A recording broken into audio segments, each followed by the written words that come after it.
We spotted my headquarters and came right down toward a car I'd never seen before. Matter of fact, we landed right next to the prettiest sight ever seen by an automobile salesman. A 1966 Oldsmobile Toronado. This is no ordinary new car. You just have to take a second look. As my kid says, this one is tough. I've seen a lot of sports cars, but this looks racier than anything on four wheels. And the front wheels have the power. Hey, this is a big car. It's a full-size Olds with plenty of space for 6 adults. That floor looks flat enough to play billiards on. Looks big enough, too. Prospect sure will go for this space. And it's a luxury model, too.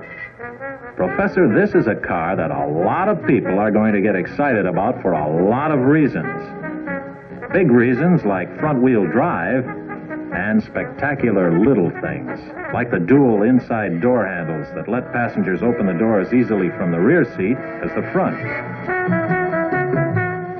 My first test buyer arrived in a T-Bird, so we got right into the new Toronado to let him see and feel the difference.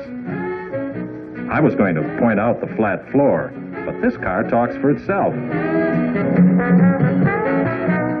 The test buyer said he had never realized how much space was wasted by that hump-hiding console in his Thunderbird.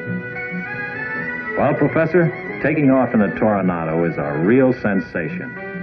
This car has more smooth power than I've ever felt before, so I didn't have to say much. I just casually mentioned that the 385 horsepower Toronado V8 is the most powerful engine ever offered in any Oldsmobile. The T-Bird man did the selling himself. I think this car is something besides just power. Man, what acceleration. Feels like you've got spikes on the tires. That, sir, is the difference with front-wheel drive. There's just enough weight up front where the power is to give you all that extra traction. Watch us keep moving on this hill. Toronado traction really proves itself on ice or snow or mud where other cars, even cars with extra power engines like yours, just can't make it. Look, 70 miles an hour. And I can hardly hear the engine. Is there a reason? You bet. Partly it's improved insulation, partly the body design. But the most important reason for the Toronado's quietness is a new ventilation system which makes it unnecessary to have wing vents. Instead, we have a unique, draft-free ventilation system that moves plenty of air or air conditioning through the car without noise or drafts. You see, it enters high to avoid exhaust. Then it's circulated through the car and out a rear opening. And this system is quiet. No noise for rear seat passengers like in the 65 Ford vent system. Now I want to show you how the Toronado handles at high speed. Watch this turn.